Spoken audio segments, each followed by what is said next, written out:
theoretically... Ooh, that's pretty cool.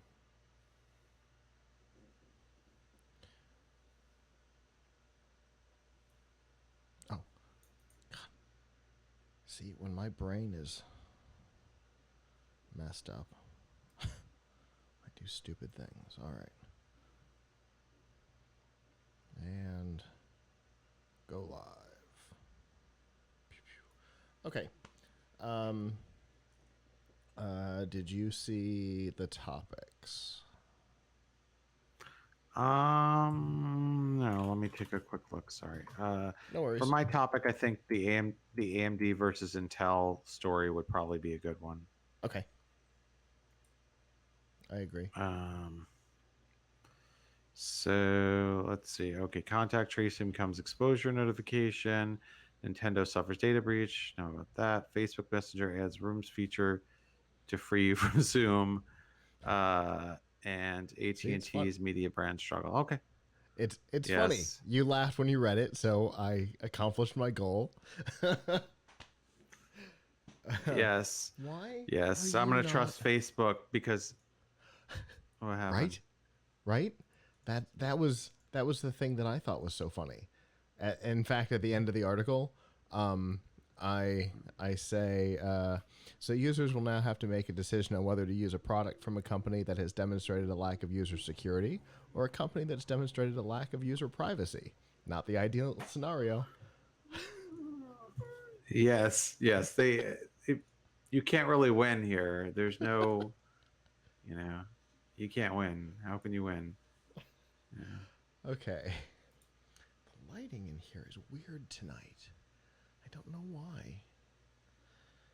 I'm going to do the cheating thing and turn up the backlight on my laptop.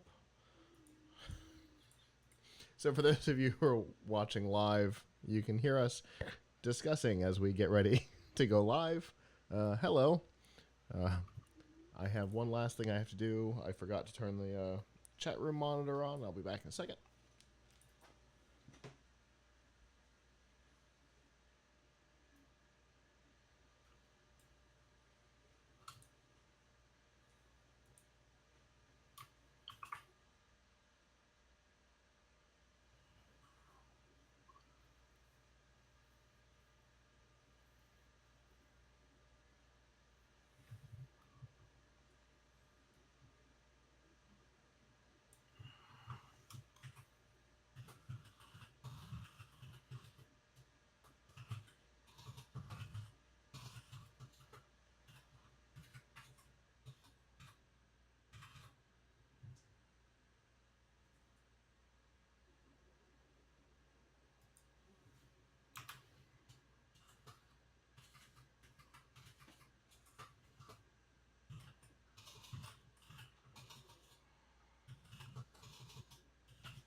All right, so just as a warning, today is the day that computers have decided to revolt against me. So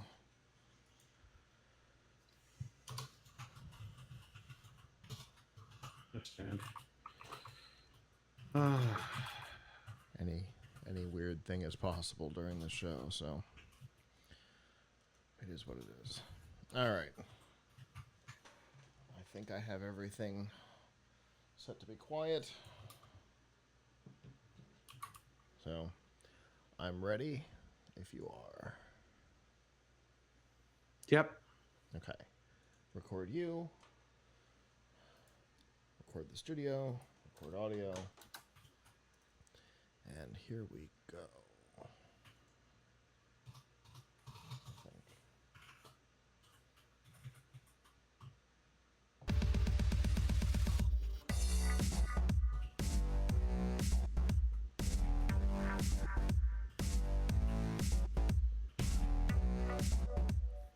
Good evening from Plug Hit Studios in Largo, Florida. I'm Scott. I'm Abram. And we are here with episode 559 of F5 Live, Refreshing Technology for Sunday, April 26th, 2020. This show is a proud part of the Tech Podcast Network. If it's tech, it's here. This week, Nintendo's giving up the details, Messenger is giving new ways to connect, and AT&T is giving away customers. Wherever you are and however you're accessing our show, whether it be on Facebook, Twitter, Instagram, Snapchat, on one of the live stream platforms, livestream.com, Mixer, Twitch, Periscope, YouTube, or Facebook, on a podcatcher such as Apple Podcasts, Google Podcasts, Spotify, TuneIn, or a myriad of other options, on the radio or on our website, plughitslive.com. Thank you for making us a part of your day. There are 3 ways that you can do that. The first is Sunday nights, normally at 9 p.m. Eastern. Obviously, tonight we're starting at 10. You can go to f5live.tv/join us.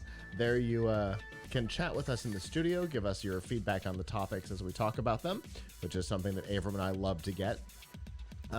If you're not able to join us live, that is okay.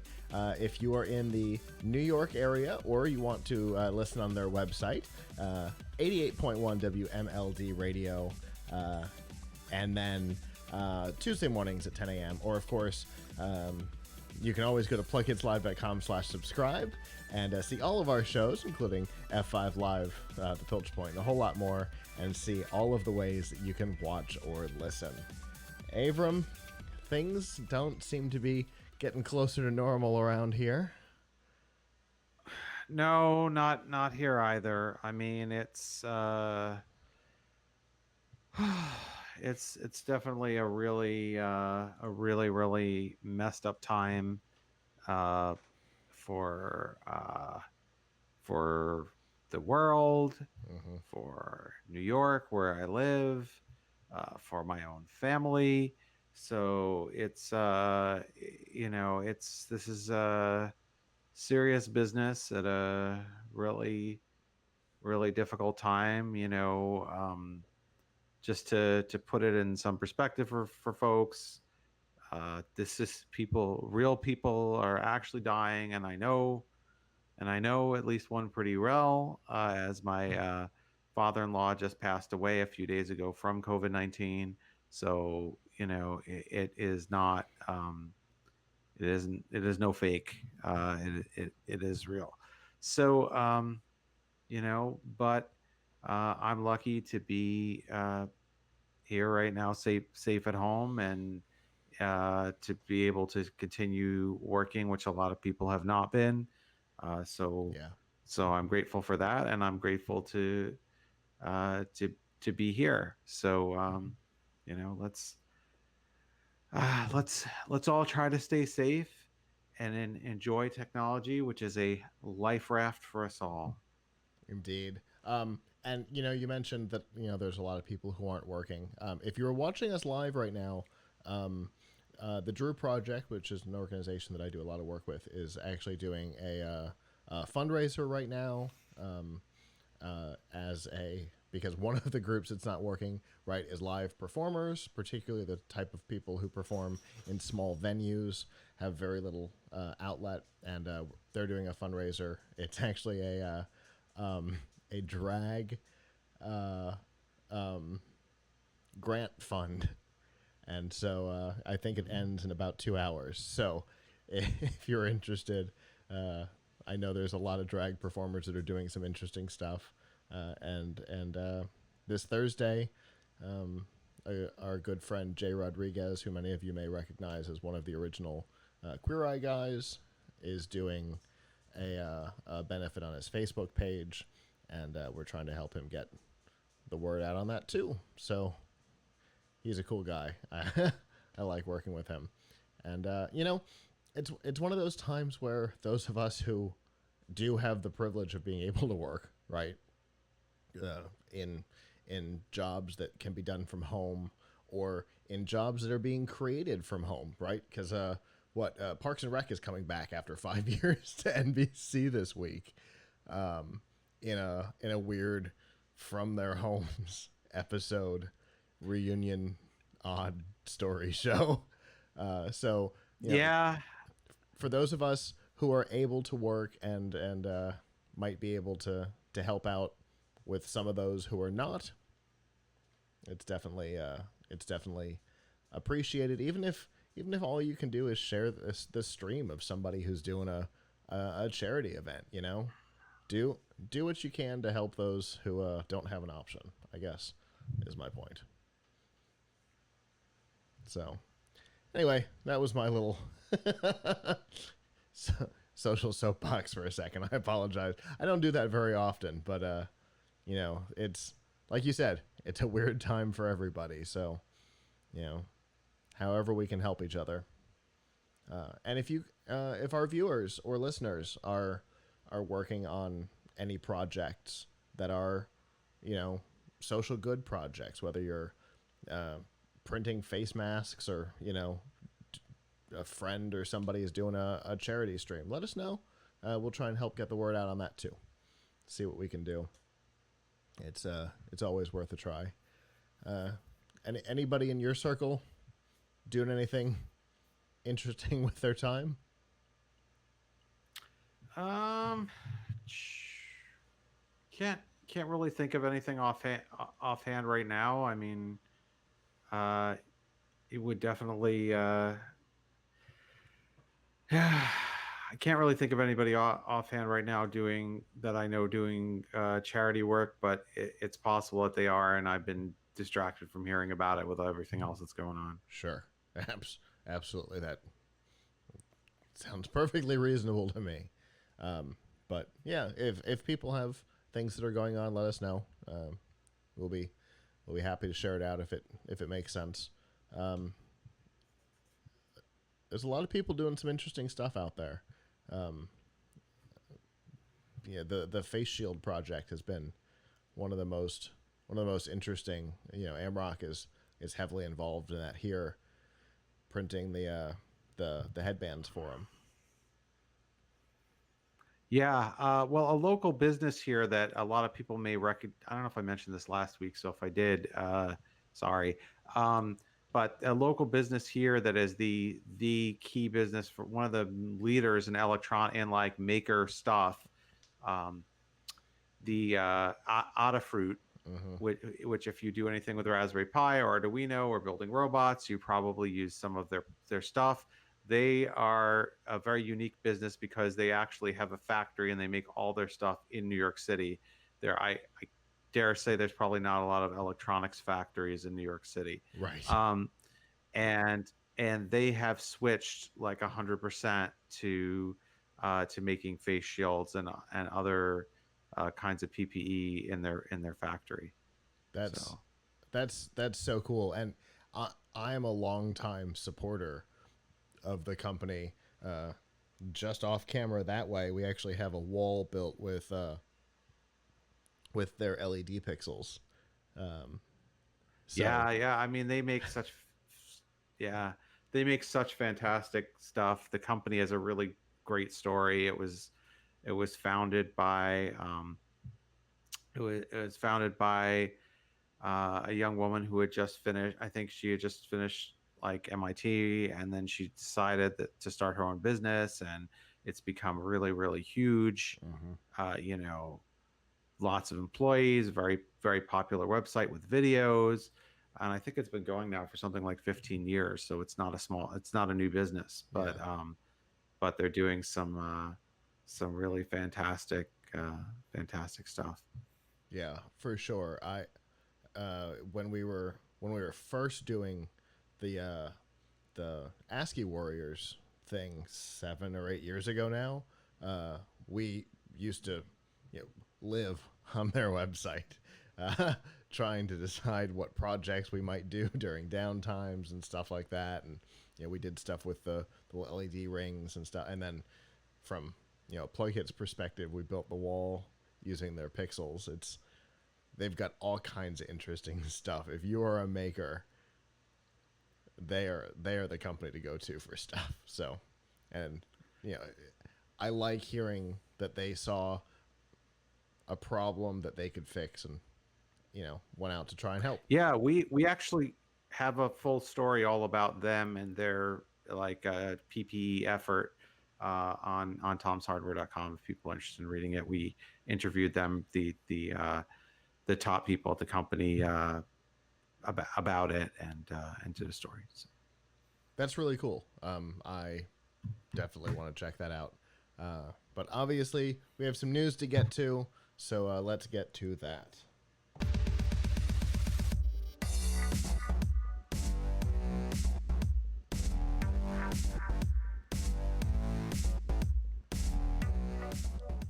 This week's Nifty Gifties on F5 Live is proudly powered by the Microsoft Store. Whether you're looking for a new tablet, a laptop, an Xbox, either Xbox One, either S or X, or a whole lot more, maybe learn about the new family version of Microsoft Teams, which I've been experimenting with on the family side.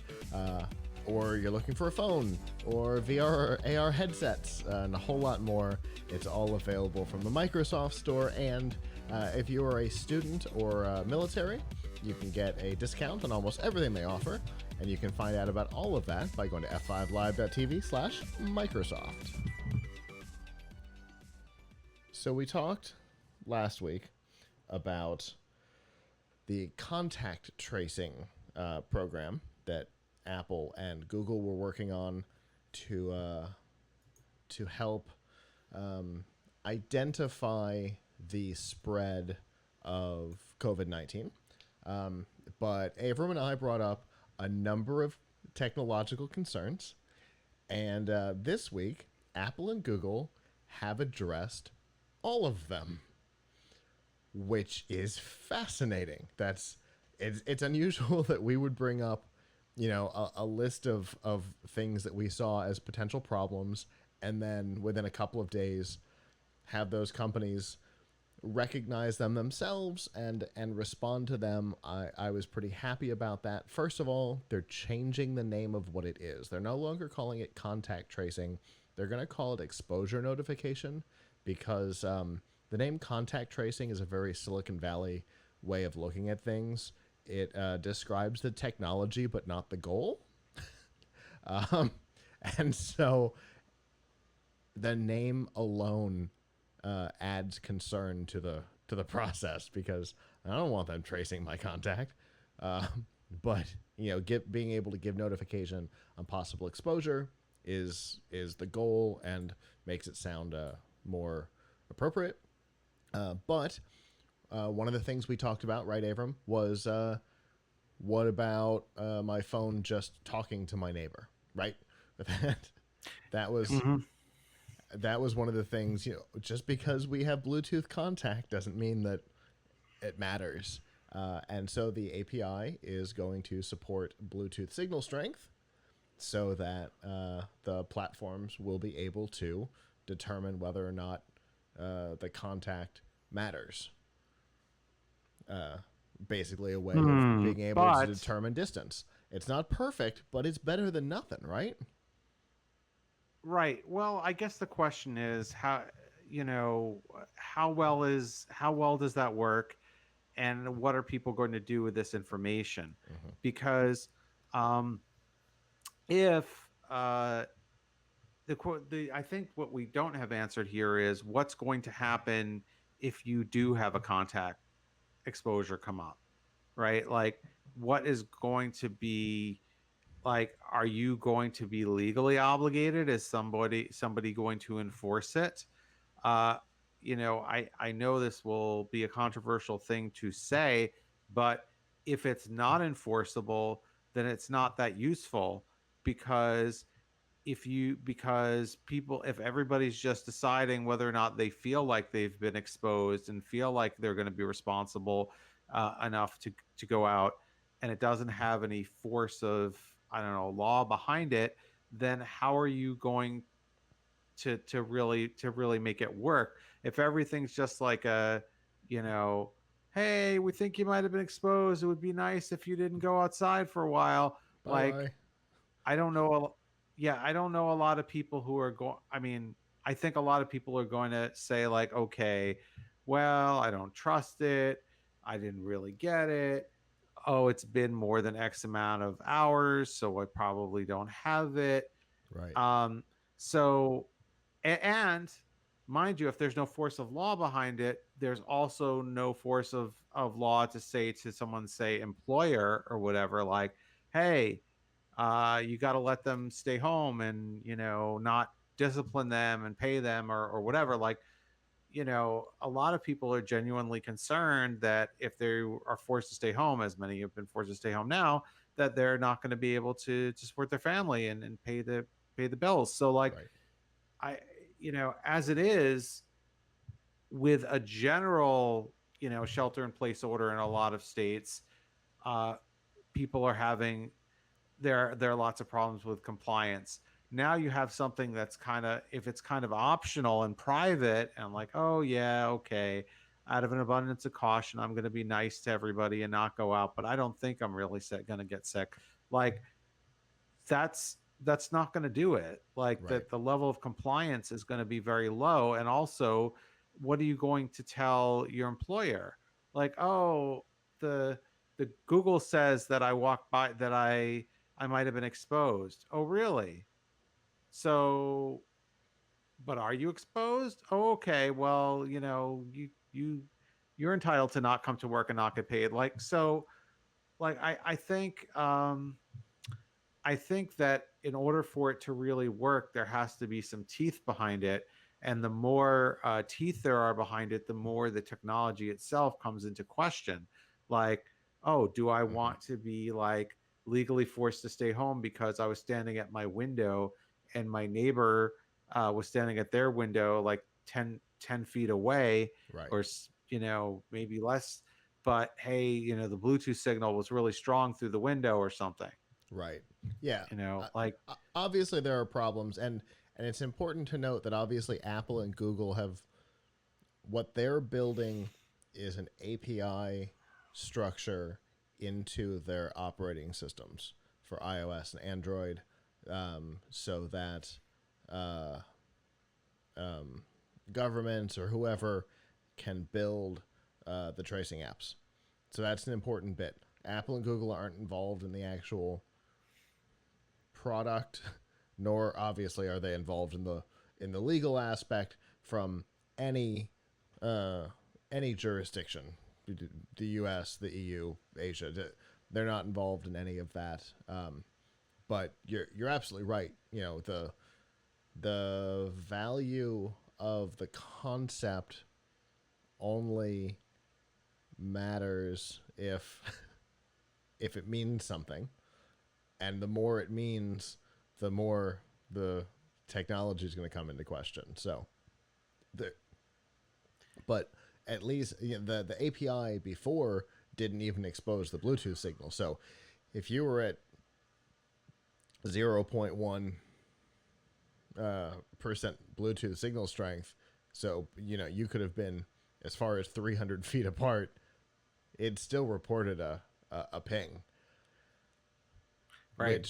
which is Also, essentially worthless compared to at least knowing that your signal yes, strength was garbage. Okay, your signal strength is garbage. We can make a determination at at 0.1%. You might be as far as 300 feet apart. Okay, we may not care.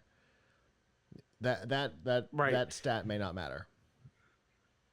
Also, the person who has COVID-19, are they like, who's going to force them to install the I Have It app, like, Right. or to set their setting to like I'm sick, because maybe they don't want to, maybe they don't Mm-hmm. comply with that.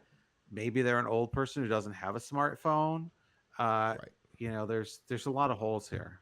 There are, but at least one of the holes that we raised last week that I brought up was the easy ability to spoof and Mm. take a Bluetooth beacon, throw it out somewhere, have its ID report that it's infected, and then ruin everybody's day. Um, that is no longer possible, as the reporting IDs will change every 15 minutes. So I cannot, unless I'm sitting with the dot, in which case I might as well just be sitting with my phone. Um, uh, I can't spoof it anymore. So that's that's really good too. So they literally did, like, it's almost as if they sat and listened to the conversation last week and addressed everything they could, which I think is kind of great, because we were concerned about how this thing would work, and seems like it's not as big of a. I mean, there are still concerns, but we've gone from I was at about a 15% confidence level, and I've probably gone to a 40% confidence level in the thing having value. So I mean, it's gone up significantly. That's a good sign. I don't know. I still, who knows? The things that get developed on top of it, whether they'll have any value, and like you said, whether or not there's legal teeth behind it, will change what it means for society. But I've got a little bit more confidence in it today, right? Yep. So the APIs should be available publicly on devices sometime next month, early next month, which, if you're listening live, is in like 5 days. And if you're not, it's even less. We don't know exactly when it'll come to the devices so that the apps can start rolling out, but it's probably going to be pretty soon. So we'll see at that point what it means for different jurisdictions, and we can promise you, as we find out, we will definitely let you know, because as you can tell, this is a story that Abram and I both find both technologically fascinating and socially important. So we will continue to talk about this particular topic as the information comes to us.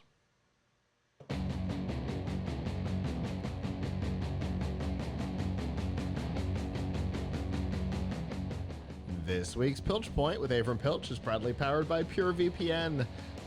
If you are perhaps out of the country, or maybe you want to protect your privacy while you're browsing the internet, both of those can be enhanced with PureVPN. If you want to obfuscate your browsing, you use a VPN to hide from Facebook and Google, as well as your ISP, just so they're not snooping on what you're doing. If you're out of the country, maybe you want to watch the Parks and Rec reunion this week, and you can't with PureVPN. You can by saying that you're back in the US, and they've got some great deals running right now. And to find out what they are, to find out more about the service and the 31-day money-back guarantee, you can go to pilchpoint.live/PureVPN.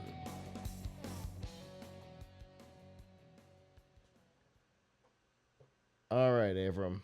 So what have you got for us this week? I have the greatest rivalry of all time.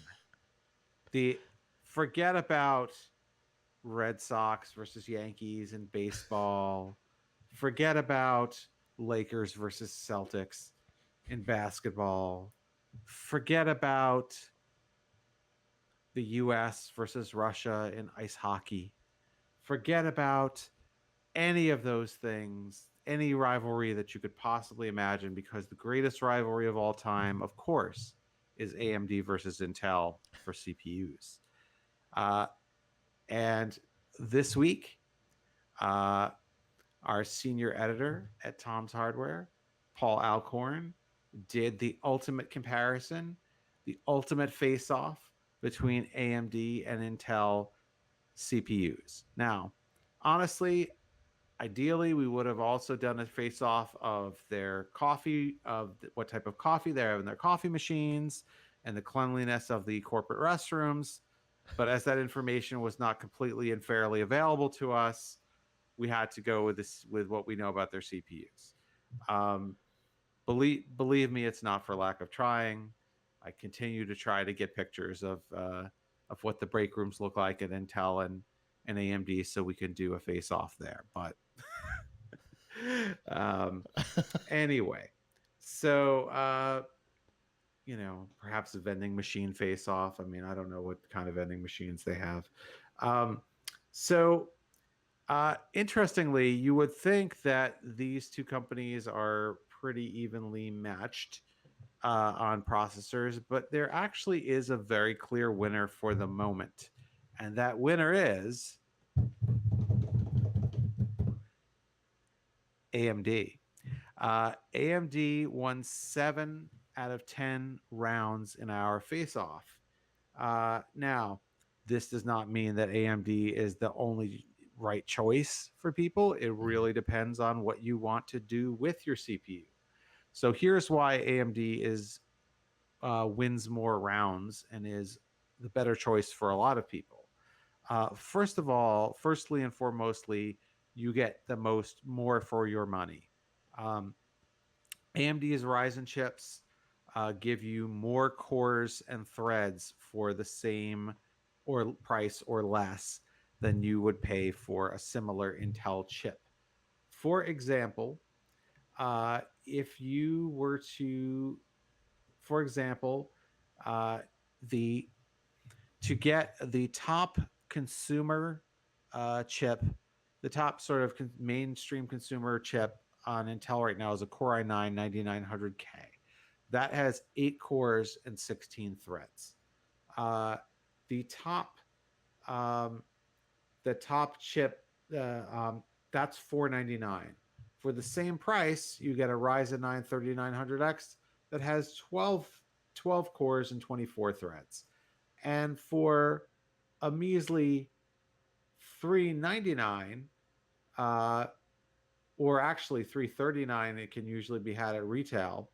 Uh, you can get a Ryzen 7 3800X with 8 cores and 16 threads. So that's like $160 less than the Core i9 for the same number of cores and threads. Now, cores and threads aren't everything. There's also cache and clock speed. And guess what? The AMD has more cache, has more L3 cache, which is another determinant of performance. The one area where Intel often comes out ahead is pure clock speed. A Core i9 900K can go up to 5 gigahertz, and the top rated speed, turbo speed for any AMD Ryzen chip is 4.7 gigahertz, and that's for the $740 Ryzen 9 3950X. Uh, so yes, you can get higher clock speeds with Intel, and Intel is much better for overclocking, uh, in the sense that Intels can overclock to higher speeds, although you have to have an expensive motherboard and an expensive chip to overclock, whereas any AMD chip on almost any AMD motherboard is overclockable. There just isn't a lot of extra headroom to turn it up that much. You're already getting most of the possible speed out of the box. Uh, but the real key thing here is at every price point, you get more performance out of AMD for the money. But if you are a gamer and you're gaming, you you might not care as much about cores and threads as you do about raw processor speed, raw clock speed. And in that case, Intel may be a little bit better.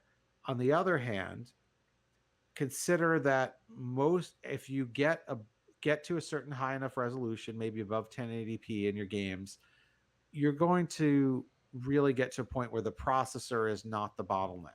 It's the graphics card. So are you if you're really interested in gaming, should you spend that money on a faster Intel processor, or should you spend that money on an AMD processor and a better discrete graphics card? Probably the latter. Um, Nevertheless, uh, if money is no object, then Intel is a little bit better for gaming.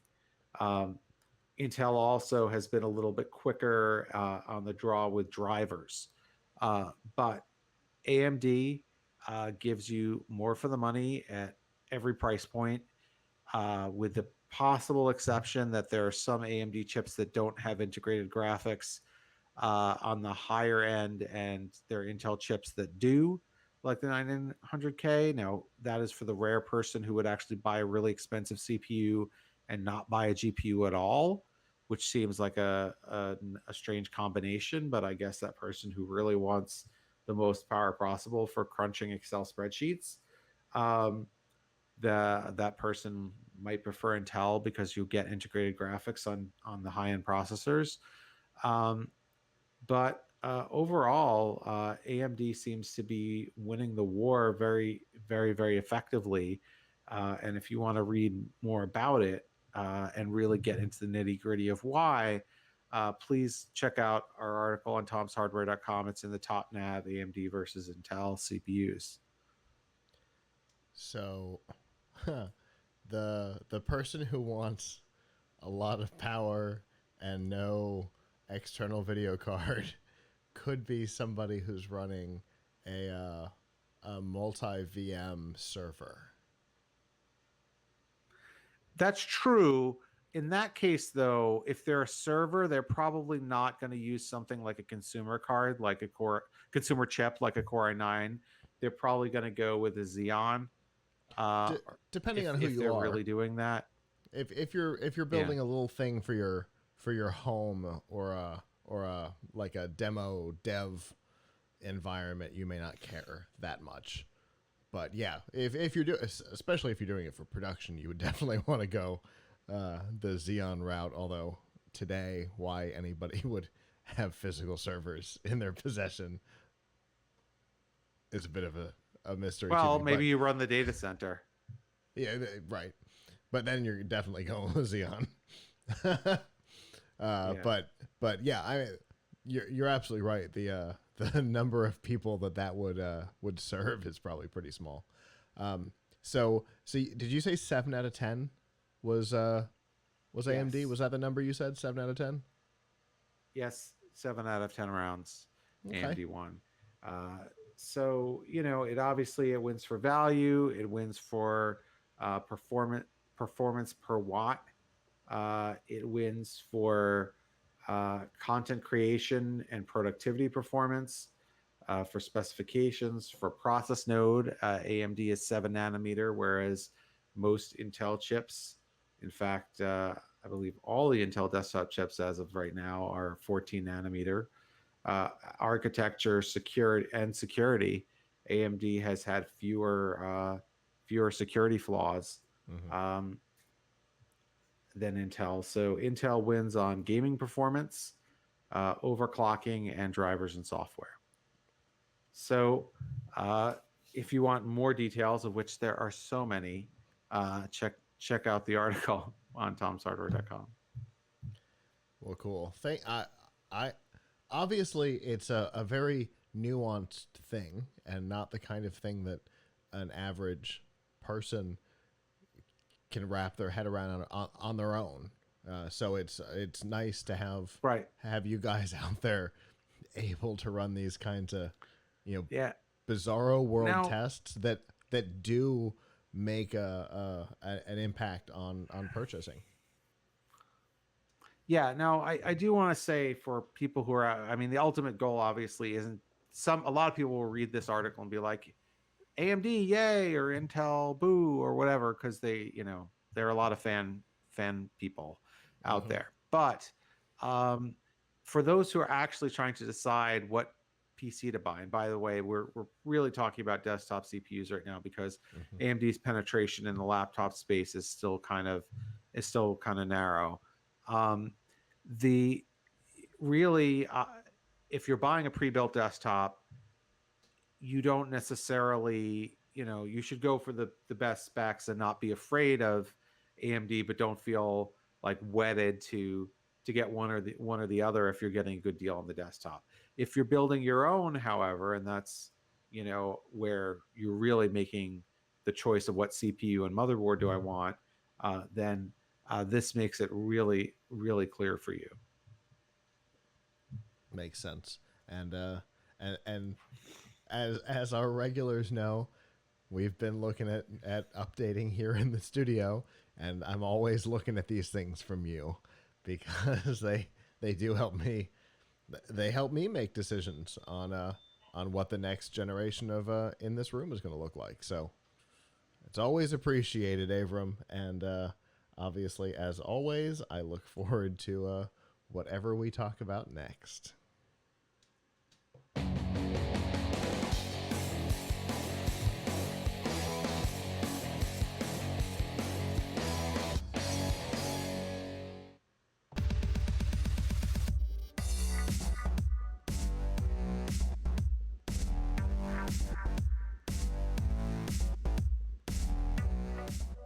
This week's Extra Life on F5 Live is proudly powered by Razer. All the accessories you need to up your game on both PC and on console are available from Razer. Whether you're looking for a keyboard and mouse like we're using here in the studio, you need lighting for your live stream, a controller for your games, or even a full laptop like the new Razer Blade Stealth 13, that uses an Intel Core i7 to tie it into the last conversation.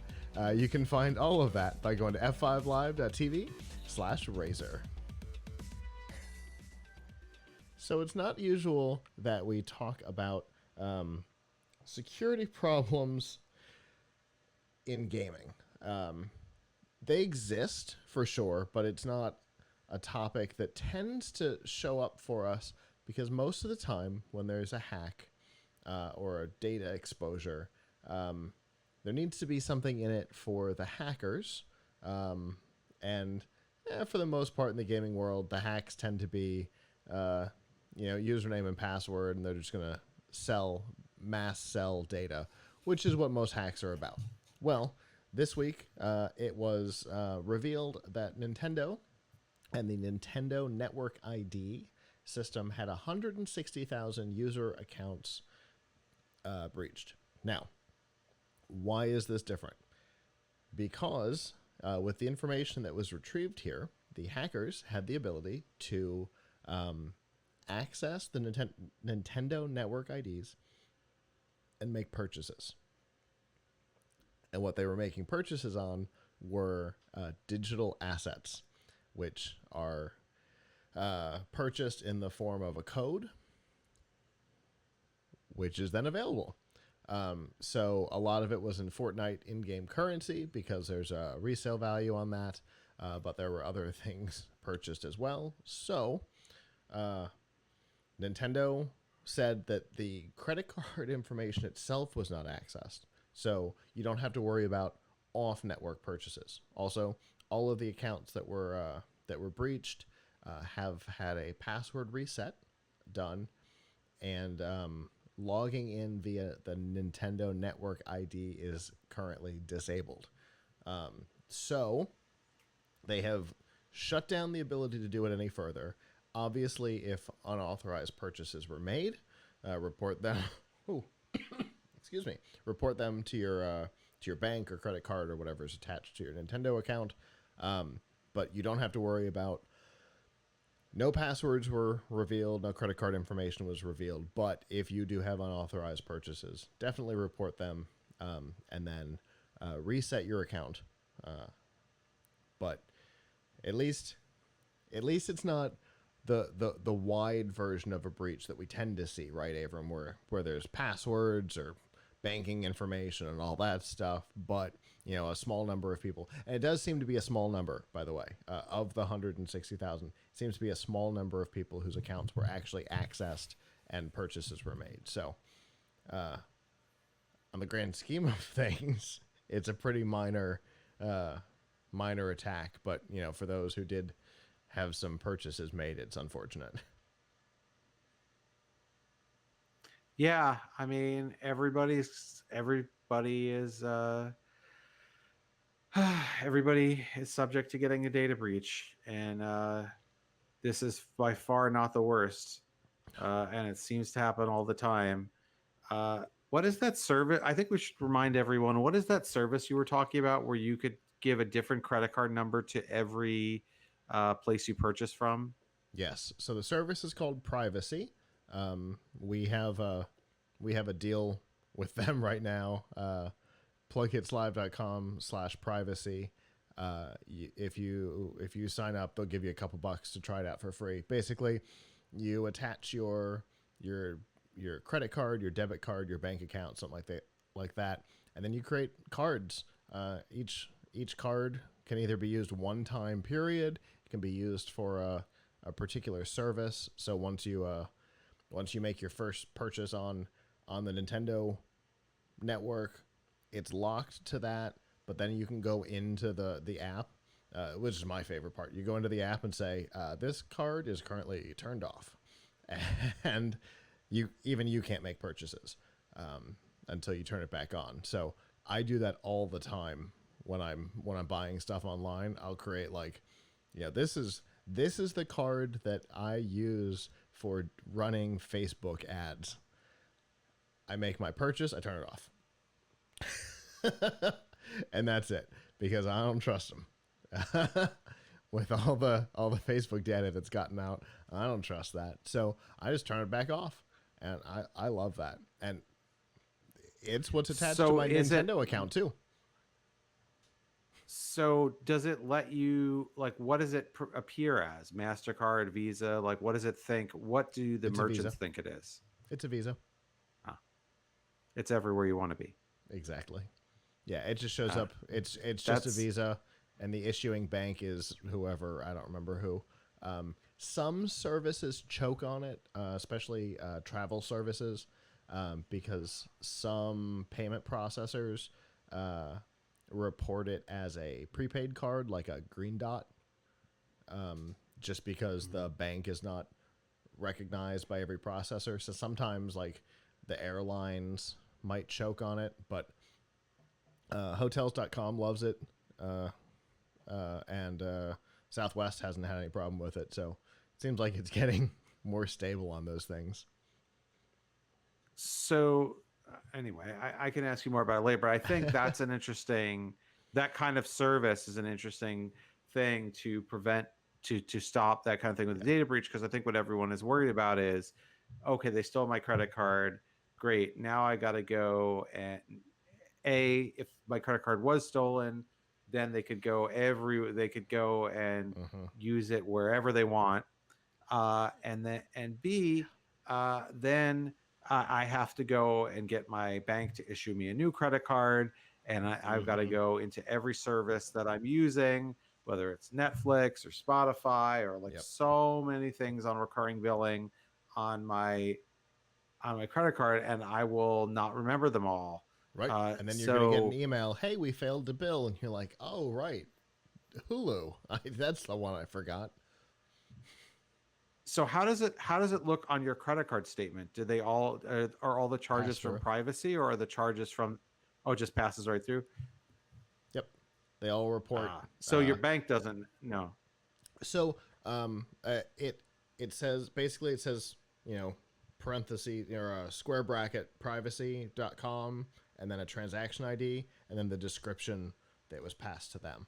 So yes, it shows that it was a privacy purchase, but it passes the purchase description through from the processor to the processor. So does your bank ever flag it? Nope. They actually have relationships. You're making all these strange purchases from privacy. So they actually they have relationships with most of the banks, even weird banks like those online, like Simple. They have a relationship with Simple, which I was surprised about. So they all know about it, and they're good with it. I talked to somebody over there. They said it was a huge undertaking to get to the point where they didn't have to fear that they didn't have to fear that Bank of America would go, "What is this?" Right. So, but yeah, and anybody who's watched our event coverage has heard me talk about this a lot.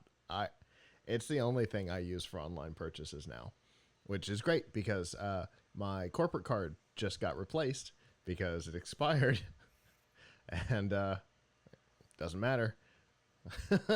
Obviously, these cards will expire at some point, but for right now, that one card expiring isn't a problem, and I'll get notified. Hey, your Netflix card is about to expire. Well, I know where to go to update that one, as opposed to the problem you just said, right? It's no different with a card expiration as a breach. where are all the places where I have to update the card? I don't know. Yep. So, anyway, that wasn't the intention, obviously, of our talking about it, but yeah, it's a great addition. But yeah, if you were involved in this 160K, which again is a very that alone is a small number of people in the grand scheme of Nintendo customers. Um, if you're in that group, you have already received an email from Nintendo letting you know that you're in that group and giving you advice on next steps, letting you know that your account has been locked, um, and letting you know that logging in with the Nintendo Network ID is currently disabled. Um, your next step is to do a password reset and a number of things that are all in the email. Um, as you would expect from a company like Nintendo, they are very apologetic on what has happened, but they're also very glad that what happened was small in the grand scheme of things, as all of us are. So, no external fears right now, but if things change, we will. Oh, excuse me. We will definitely let you know.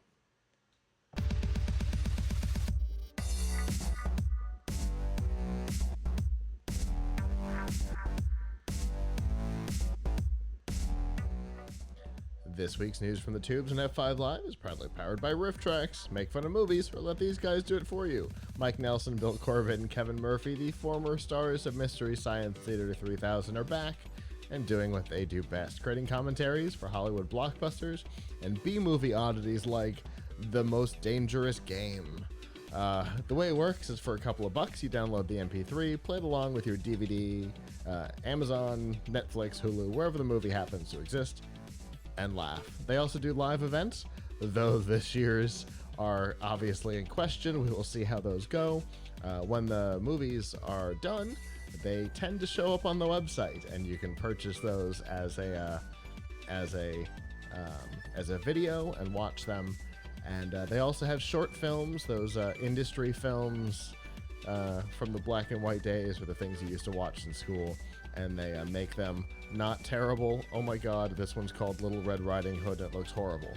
To find out about the feature films, the short films, and the live events, you can go to f5live.tv/rifftracks with an X.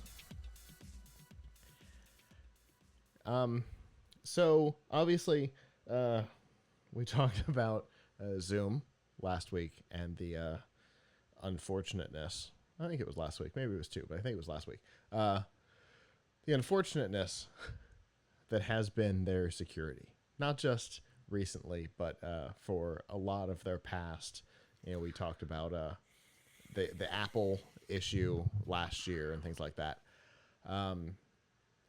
Clearly, companies are trying to race to fill the gap that they're hoping that people will create by not wanting to use Zoom. And the first company to get there in any meaningful way is Facebook Messenger.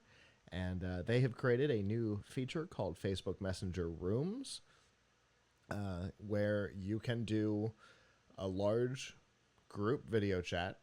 And they have, in grand Facebook tradition, they have stolen the most prominent feature of Zoom, the video grid, and incorporated it into Rooms. As of right now, the rooms are a little limited in number of participants, only because they're trying to figure out scale and scope. But a room within a short period of time, a room will be able to hold up to 50 live video chatters, and will also run for an unlimited period of time for free, which is a big difference from Zoom, because a free Zoom conference is 45 minutes. So, with more than 2 people, is 45 minutes. So, making it an unlimited period of time is, I think, a big deal. Obviously, 50 people is more than a conversation is able to deal with. And it's not designed for like a business meeting or something like that, where you'd have thousands of participants but only one person talking. It's definitely designed for conversations, and 50 people trying to converse doesn't work. So, yeah, I think that's a big enough a big enough room for most purposes. It will not require that you be signed into a Facebook account or into a Messenger account.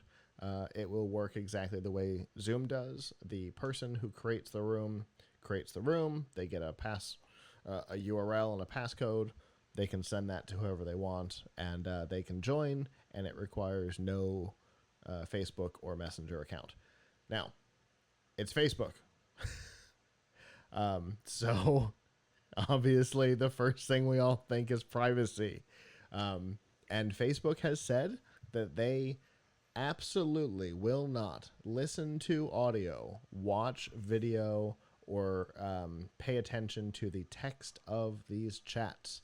But they will be taking analytics to help improve the service over time, which is part of why the rooms are limited in size right now. But over the next, I think they said week or two, it'll get up to about 50 because they're looking for all the little places uh, that they can improve. Right, analytics is a big part of product launches, and this is definitely a product launch. But of course, it's Facebook, and so how much of that do we necessarily believe? I don't know. But they're a public company now, saying it publicly, is subject to SEC stuff. So maybe, I don't know. What do you think, Abram? Um, y- uh, all right. So, okay. What I don't understand is why does nobody use Google Meet? Is there do people just not like Google? Is Google not publicized it enough? Am I missing something? Because I use Google Meet every day and it works really well. I have what I is mean, although, possibly yeah. my favorite story as an answer to that question. Um, an Okay. executive, an executive from Google last week was having a big group meeting with engineers from Google, over 1,000 participants. And his young son, because everybody's working from home, his young son, I think he was 11, walks into the room, says, "Oh, Dad, are you having a Zoom chat with your colleagues?" And he looks at the kid and looks back at his camera, and the engineers just laughed. That's the thing. It seems like everybody, yeah, particularly young people, everybody wants to be on the new exciting thing, whatever that happens to be. And the last couple of years, for whatever reason, that hasn't been Google when it comes to communication stuff. Uh, it used to be. Do you remember when nobody used anything but Google Talk? Right. Yeah. I mean, certainly Google's messaging strategy has been terrible. Like they Chaos. just kept breaking it up into different services. And then And they just there couldn't was the figure out how to, disaster. There was yeah. the disaster where they wanted to bring everything under the Google Plus branding, and that didn't help. Right. Yeah. So I think they hurt themselves. I mean, I will just say that at work we use Google Apps for our office services, and I really like using Google Apps for office services, and I like Meet. And I don't and Meet also work. You don't need to be part of a company that uses it. You can, as Mm-hmm. long as you have a Google account, which I think almost everybody does. You can set up rooms with Google Meet like that. Mm-hmm. Now, lately we have had one little problem where it seems to freeze when I do screen presentations, which it's not supposed to, but it's happened a bit lately. Like it's fine for showing people, but then when I go to share my screen, it gets a little wonky. But Yeah, so to get back to the immediate topic at hand of Facebook, like uh, do I trust them more than Zoom? Well, it's more convenient than using a completely other new service, right? Like, Yeah. at least people are already on Facebook, which is why I never understood why Facebook Portal didn't catch on. It seemed to me like Facebook Portal was the right um, tool for that job of like having sort of that like casual family video chat. If they hadn't announced it like 6 weeks after Cambridge Analytica, I have a feeling it would have had more success. I think the timing on it was just massively unfortunate. Yeah, because like the other services that I mean, so one of the things that people need to do, and they do now, is they, having to do that kind of like casual video call with relatives or something like that, where you could pick up your phone and do it, but maybe you're calling an older relative, someone who's not so tech savvy, and you just want to like make a simple call. Maybe you want to have it not just from your phone, but with the kids around, Mm-hmm. like family stuff. And I mean, it's if you have an Alexa show and somebody else has an Alexa show, then you can do it. But again, Right. not a ton of people have that. And how many people are? I mean, most people have Amazon accounts, but how many people are using Amazon as a video chat Right. client? Right. Google Whereas Google whereas lets you do it. with the portal, you can do it on Facebook Messenger. You can do it with Yeah. WhatsApp. You can do it through the 2-person Instagram thing. I think that the portal has so many options of things where people already are. Right. I mean, for better or worse, like I have a lot of issues with Facebook, but I admit to using it quite a bit. Mm-hmm. And I guess I use it because people I know are there. Like that's why, not because I love the platform and love the Right. technology, but that's where people who I know and communicate with are. Are. So so I think that Facebook is smart to try to get into this game Mm-hmm. because that is where people that are. But Facebook does not have. I mean, I know that do they still have Facebook for Business, or they had? I know there was an effort at one time to make Facebook like Messenger and all that sort of the platform of choice for businesses, It's and I don't called think that went anywhere. it's called Workplace, and I don't think it did either. Right? Like, so I think that like people Slack just and don't. Teams kind of took them out at the knees. Right. So, plus, you just don't think of Facebook as business. And after their data problems and things like that, I don't think businesses think of them that way Sure. either. Sure. So, Google has a much better reputation with business, and Facebook has a better, I don't know, reputation, but they're in use more by consumers. Yeah. So, I mean, I think they could be a viable replacement for Zoom. I guess the question is, I don't know why Zoom became such a thing over the last few months when there were so many other choices, and it's not new. Zoom has been around for like 10 years, Mm-hmm. uh, but I wonder if somebody's going to buy Zoom because, like, I can't believe they're that big of a company that someone like a Google or a Microsoft or a Facebook or a Slack even uh, couldn't go out and buy them. Yeah. I will. So I can tell you the the growth over the last 12 months that led to this. Um, Zoom allows you to record the audio from the individual channels individually. So broadcasters and podcasters were starting to use it a lot, basically for what we do, right? So obviously, what we do is a little bigger than most podcasters, but for what we do, if if you turn the setting on the slightly paid version, your audio is recorded on your end, and my audio is recorded on my end. So the audio quality is theoretically better, but it requires editing. So there was a growth there. Um, the fact that they have great back end integration put them into some of the virtual conference software, which has led into where we are now. People are using it for the virtual conference. Podcasters are already using it. People are saying, "What should I use?" People who are already using it are saying, "Well, you can try Zoom." And then the video grid supporting a stupid number of participants. I don't remember what it is, but it is a stupid number. I've seen a grid with so many videos on it that you couldn't identify an individual video. That has made it popular because it gives you the ability to take a photo for social media that makes you look popular. That has been a lot of the growth. I don't. Well, good to does, know. I think Facebook is onto something here, though.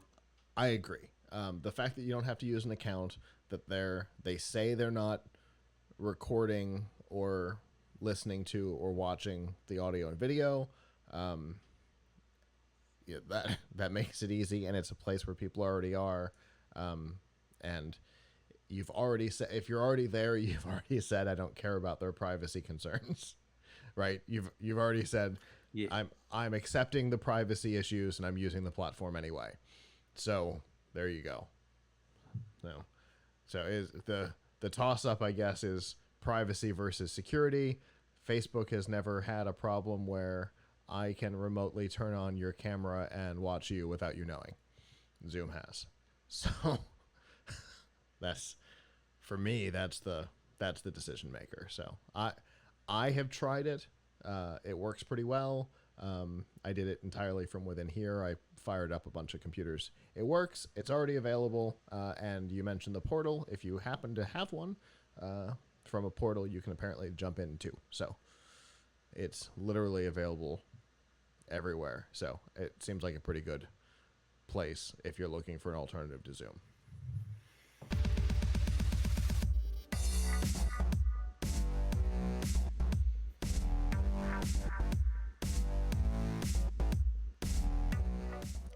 This week's DRM Not Included in F5 Live is proudly powered by Amazon Prime.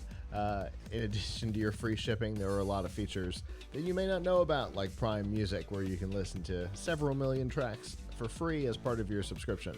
Amazon Prime Video, which has TV, movies, documentaries, and more, all available, again, as part of your subscription. There's Twitch Prime, which gives you free games every month, which is an awesome feature, especially when you've got a lot of extra time on your hands right now. You've also got one free subscription on Twitch, which allows you to financially support the content creator of your choice with zero extra cost on your side. You can subscribe to Plunkets Live or any other content creator on Twitch. And again, during this time, helping out those independent content creators is a nice thing to do. If you're not currently a Prime subscriber, we've got a 30-day free trial, and we have quick links to help you find all of these great features, all by going to f5live.tv/prime. All right, so when people think of AT&T, mostly they think of telecommunications because for, a million years, that's what they've been. In some markets, they've had media services for a long time. AT&T Uverse, in the few markets that they were available in, existed but was never a big part of their business. They really got into the media and distribution side of things when they purchased DirecTV. They've made lots of purchases since then, but DirecTV was the thing that kind of started it. Since that purchase, though, things have been problematic. This quarter, AT&T's premium TV subscriptions were down 897,000, bringing them to 18.6 million subscribers, and that includes DirecTV, AT&T TV, and AT&T Uverse. So that's almost 5% of their total customers, gone in 90 days. And that follows quarter after quarter after quarter of loss, which would make you think that maybe AT&T would be worried about their media division, especially when you take into consideration that DirecTV Now, which became AT&T TV Now, was so bad that A, they renamed it, and B, have lawsuits filed against them for lying about subscriber numbers, which apparently they actively did, which is not good. They were losing lots of subscribers and said, "Now we're growing." No. Um, so when you take all of that into consideration, you might think that they're concerned about their media division. Uh, no, not at all. They're putting a lot of hope into the new HBO Max, which will launch on May 27th, just barely making their by the end of May deadline that they set for themselves in a press conference. Uh, so they literally by a couple of days will have made that. They have also announced that the CEO of AT&T is stepping down and being replaced by the former CEO of Warner Media. So the head of their media division will now be taking over AT&T proper. So obviously they got some good feelings about the media division, right? Yeah. I mean, I guess, or they have good feelings about that person. True. Maybe maybe they feel like even in the tough landscape, this person did a good job or would have done a good job. Or, I mean, you also can't always say that corporate boards are totally rational actors. True. Sometimes things go on there that are more personality based than business, than totally logical business based. True. uh Obviously, I don't really know I don't know the people involved, so who knows uh why this happened. But I guess we will have to see if this leads to more success for AT&T's media division, or less, and more success or less for the company as a whole. Yeah. Um, I had wondered. Obviously, they're putting a lot into HBO Yeah. Max. Yeah. I had one and so John Stahey's taking over as CEO. Came from HBO, was promoted to head of Warner Media, and is now being promoted to head of AT&T. Um, so obviously, there's a lot leaning into the HBO brand, with the head of HBO now being the head of AT&T. Um, but I wonder if the decision to bring him in to head the whole company, telecom and all, is because the telecom division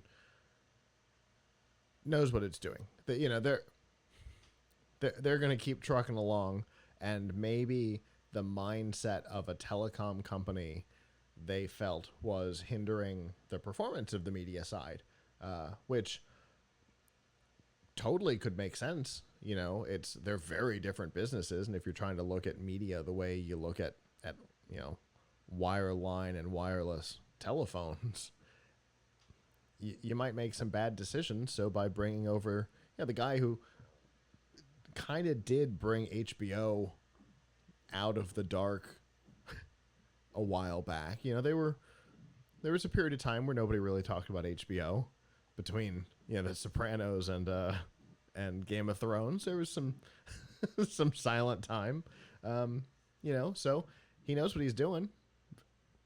Maybe they think bringing him in as CEO will keep the bad corporate decisions from affecting it. Who knows? Yes, but they still won't have a second season of Watchmen, so I don't know if there's anything that can be done there. Um, the Yeah, I'm not sure that the world wants another streaming service, though. This HBO Max service. Uh, Plus, I have to wonder whether it creates some kind of brand confusion, because you have HBO Max, and then you have HBO Go, uh, or HBO Now. You're right. There's Mm-hmm. HBO Go is if you have it, or HBO Now, right? There. So I don't We know if that talk creates about some brand confusion that people. we talk about this Yeah. all the time, and the two of us can't keep the three brands straight. So does it create Right. brand confusion? So Yeah, you just demonstrated it. yeah, I guess they're trying to kind of capitalize on the HBO name or something. Hmm. Uh, but I've seen the commercials for HBO Max, and what's the big deal is that they have all these old shows and they have Friends. Hmm. Which they stole I from don't Netflix. get it, folks. I don't get it. I don't get it. Why do people want to watch Friends that badly? Why is this so expensive? Like, there is something like, what does Netflix pay, like $100 million for it for a year or something, and now HBO Max stole it away. Like, Now, in fairness, I don't know. I didn't HBO like it when it Max was on. HBO Max stealing it away is not quite the same thing because the distribution rights belong to Warner. So they just didn't Oh, so renew they and they already own it. So they defaulted back to Warner for distribution. So it's yes. now they still have to justify the loss of $100 million for a year of streaming rights to Netflix. But Right. but it's not like they had it's not like HBO Max had to write a check for the to get the rights to stream it. They already had it by not giving it to somebody else.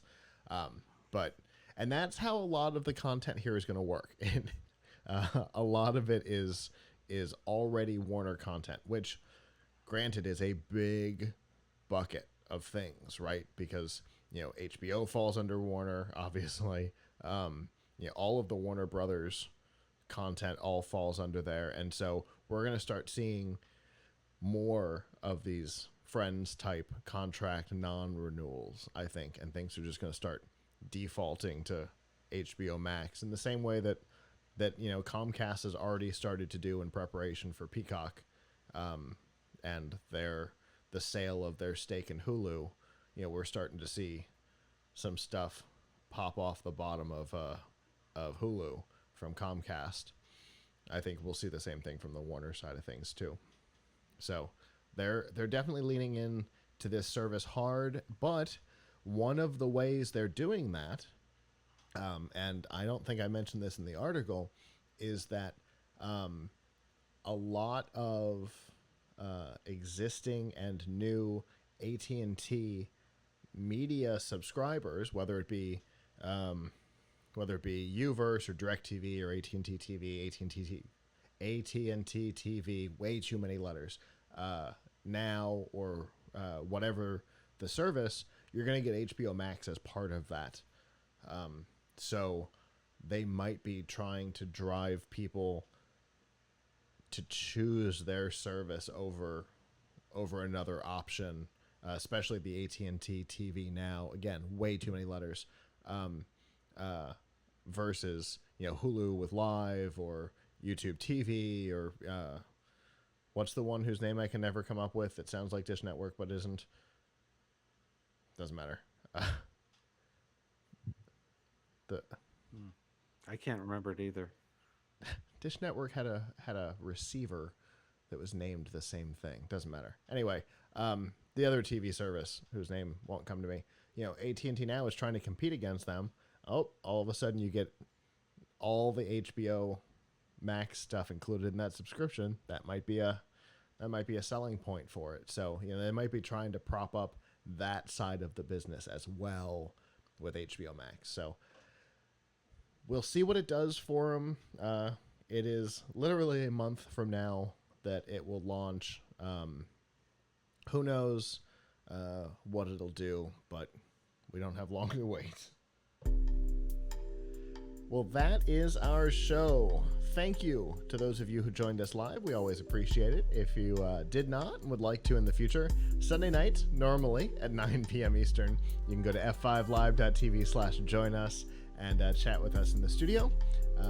If you aren't able to join us live, that is okay. You can always go to plughitslive.com/subscribe, and there you'll see all of our shows: F5 Live, Pilch Point, Plug Hits Live Presents, First Looks, and a whole lot more.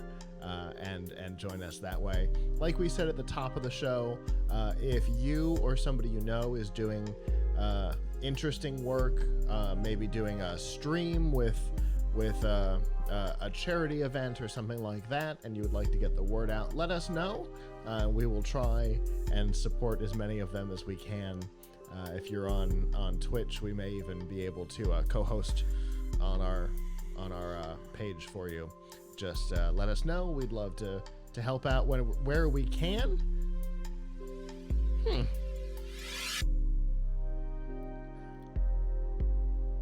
Well, Abram seems to have disappeared. We'll see if he comes back here in a second. There he is.